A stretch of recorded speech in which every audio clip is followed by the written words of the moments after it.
Isa na namang umaga na puno ng pag-asa mula sa salita ng Diyos. Halina at makibahagi sa ating umagang pagbubulay, pagpapalakas at pagpapatatag sa ating pananampalataya sa Panginoong Hesus. Mula sa Section 6 ng Southern Tagalog District Council of the Assemblies of God, tayong lahat ay magkaisa sa pagpapalagong espiritual.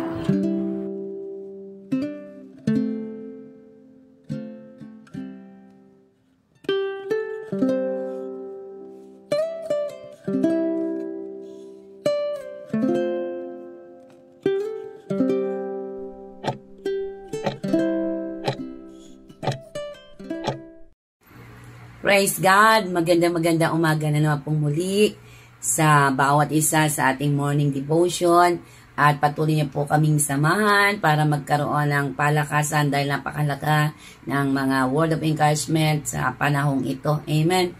At sabi doon sa John 15, alam na po natin ito kung babasahin natin doon sa verse 1 to 7. Napakaliwanag po na sabi doon na sabi dito, ako ang tunay na puno ng ubas. Ayan, basahin natin. Ako ang tunay na puno ng ubas at ang aking ama ang tagapag-alaga. Inaalis niya ang bawat sangang hindi namumunga at kanya namang pinuputulon at nililinis ang bawat sangang nagbubunga upang mamunga panang lalong sagana. At doon sa 5, ako ang puno ng ubas at kayo ang mga sanga. Ang mananatili sa akin at ako sa kanya ang siyang magbubunga ng sagana sapagkat wala kayong magagawa kung kayo hiwalay sa akin. Ang hindi mananatili sa akin, gaya ng sanga ay itatapon at natutuyo. Ang ganong mga sanga ay tinitipon at ihagis sa apoy at masusunog. Kung nananatili kayo sa akin at nananatili sa inyo ang aking mga salita, hingin ninyo ang anumang nais ninyo at matutupad iyon para sa inyo. Amen. Ama, sa pangalan ni Jesus, salamat po sa umagang ito na patuloy kami makapagbigay ng word of encouragement dahil sinabi mo, ang salita mo ang siyang nagbibigay sa amin ng inspiration para kami patuloy na makipagbaka sa mundong ito. Kaya, Ama, samahan mo kami sa umagang ito at bigyan mo kami ng word of encouragement buhat sa banal na Espiritu na siyang nagkukomport sa amin. Salamat po, Jesus, name I pray. Amen! Hallelujah! Pag-usapan po natin ang ating pinaka-topic o tema ay kanino ka nakakonekta? Sino ba ang kino-connection mo? Kanino ka nakakoneksyon? Yun ang pag-usapan natin. Amen. So, sabi po dito sa ating binasa, napakalaga na maunawaan natin na sinasabi ng Biblia na ako ang tunay na puno ng ubas at ang aking ama ang tagapag-alaga. So, ang Panginoon si Kristo po ang puno ng ubas at ang kanyang ama ang tagapag-alaga. So, buhat nang tayo ay manampalataya kay Kristo, tinanggap natin siya, tayo na born again Christian, yun po ang umpisa na tayo ay makakaranas ng pruning. At yung sinasabi na pruning, na ang Diyos Ama natin ang tagapag-alaga, siya po yung nagpo-prune sa atin at inaayos po yung ating mga ugali. Kaya nga po, nung tayo ay mga bago pang mananampalataya, nararanasan natin yung patuloy na pag-aayos at pruning na kuminsan ay masakit, di po ba? Masakit kapag yung mga ugali natin na dati ay unti-unti na inaalis ng Panginoon, nasasaktan tayo kapag mayroong nagtutuwid sa atin, nasasaktan tayo kapag nire-rebuke tayo ng mga salita ng Diyos, ng kapatiran. Kasi kuminsan, gusto natin na manatili doon sa dati nating pagkatao. Kaya kapag po mayroong nagtutuwid sa atin, nagre-rebuke tayo ay nasasaktan. Pero bilang mga tayo ay nakakonektado na sa puno kay Jesus Christ, napakahalaga ng pagpupruning sa atin. Kasi sabi dito,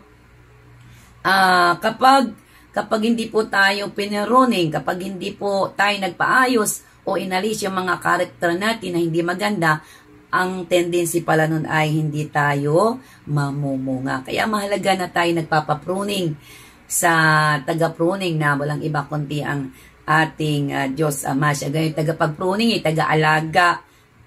Kaya po dapat maunawaan natin yung sinasabi dito na mahalaga na tayo ay nagpapaayos.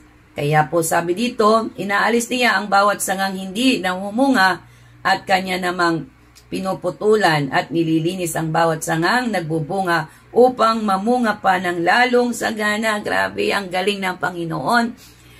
Once na ikaw at ako ay konektado sa Diyos, talagang naandun po mararanasan natin ang pag-aayos at pagpapruning ng Panginoon sa ating buhay. Payag ba tayo? Para tayo lalong maging kaaya-aya sa harapan ng Diyos. Payag ba tayo na tayo ay nagpapalinis, nagpapaayos ng ating mga ugali? Amen. Kaya po napakahalaga na ang salita ng Diyos na ating naririnig, kapag ito ay narinig natin at hindi lamang naririnig, napakahalaga na ipamuhay natin. Kasi tingnan nyo po, kapag pala narinig natin ang salita ng Diyos, tapos hindi natin ito in-apply sa ating buhay, ibig sabihin ay hindi rin po tayo nagpapaayos o nagpapatuwid. Kasi nga po, ang sabi dito, once na yung mga karakter natin, yung mga pangit nating ugali, ay ipinapaalis ng Diyos sa atin, ito ay papalitan ng mga karakter na kaaya-aya sa atin. Kaya po, di ba, sabi doon sa Galatia 5:22, sabi doon, ang tunay na bunga ay walang iba kundi love, joy, peace, goodness, kindness, gentleness, self-control. Siyang po yung mga bunga na yon. At kapag nakikita sa atin yon, ibig sabihin, tayo ay patuloy na nagpapapruning sa Diyos. At yung mga pangit natin, mga ugali na karakter ay papalitan noon. At sabi nga doon, pinakamaganda na mayroon tayo ay yung love. Kasi yung love, kapag mayroon tayo ng love ng Diyos, yung mga iba pang attitude ay susunod yun sa ating mga buhay. Kaya po, napakaliwanag dito sa sinasabi sa kanyang salita na yung mga tao na nagpapaayos ng karakter ng ugali ay lalo pang mamumunga. Ayun kapag nagpapalinis. At yun namang tao na, yung mga tao na ayaw na magpaayos, sila ay puputulin. Grabe, puputulin, tatanggalin sa puno at itatapon. So, sa last days, sa panahon, so, kung talagang ayaw nila kay Kristo, sila po ay mapapasama doon sa separation from God presence. At alam na po natin yung itatapon saan? Doon sa asupring kumukulo. Doon itatapon yung mga tao na mga duwag, nireject si Jesus Christ at ayaw kilalanin at ayaw tanggapin, may pagtatapunan. Kaya ikaw at ako na mananampalataya na, ikaw at ako na hinanap ng Panginoon, napakahalaga na dito tayo nakakonektado tayo kay Jesus Christ dahil siya yung puno. At ang pangako po dito, tingnan niyo po yung pangako. Sabi doon sa verse 5, ako ang puno ng ubas at kayo ang mga sanga. So, ang pangako po dito, kapag tayo ay nanatili kay Kristo, manatili tayo sa puno kay Kristo, kay Jesus Christ, at siya sa atin, ang pangako niya ay siyang magbubunga ng sagana. Magbubunga tayo ng sagana. Bakit? Kasi nga, nakakonektado ka kay Jesus Christ. Kasi puno, once na ikaw at ako ay madisconnected sa pangungunat, sa pamumuno ng Panginoong Hesukristo, sa guidance ng Banal na Espiritu. So, sino na ang magngunguna doon? Di yung kabila na. Kaya po, tandaan natin, wag na wag tayong lalayo. Wag na wag tayong aalis sa koneksyon kay Jesus Christ. Kasi nasa Kanya ang lahat ng bagay. Nasa Kanya ang buhay, kaligtasan, kapayapaan, pag-ibig, comfort. Nasa Kanya po. Wala tayong hahanapin. Kasi ang Panginoong Jesucristo, nasa Kanya lahat ang source na kakailanganan natin sa buhay na ito. Kaya po mahalagang-mahalaga yung desisyon natin. Sa panahong ito, we're living the last days, na napakalaga na maunawaan natin kanino ka ba talaga nakakonekta.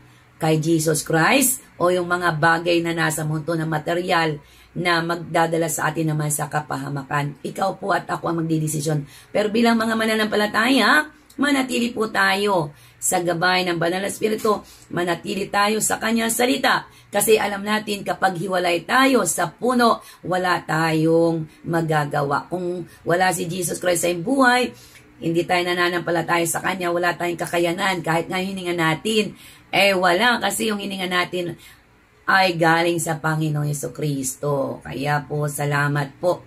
Sa umagang ito, tandaan po natin ang kahalagahan na tayo ay manatiling konektado sa puno na walang iba kundi si Jesus Christ. Ama, sa pangalan ni Jesus, salamat po sa umagang ito. Lahat ng mga mananampalataya at Kristiyano, kami po ay manatili sa puno upang yung mga kahilingan namin, mga panalangin namin na makakabuti sa amin at ayon sa kalooban mo at malulwalhati ka ay ipagkakaloob mo sa amin. Maraming salamat po sa umagang ito at lahat ng mga nanood, may kahilingan, may sakit at karamdaman. Dumaloy po ang kagalingan dahil pinangakuan mo kami na kami pinagaling na yun sa mga latay. Salamat po Panginoon at patuloy mo kami na lalo pang magpakalalim sa iyo sa pamagitan ng pakikinig ng mga salita mo at yung mga salita na yon na aming napapakinig ay i-apply namin sa aming buhay upang patuloy na kami po ay lumalim at lumago at magawa namin yung plano mo at kalooban mo sa aming buhay. Salamat po. Dadalangin namin. Papasalamat. Jesus name we pray. Amen. Hallelujah. Salamat po. Good morning to everyone. To God be the glory. Good morning po.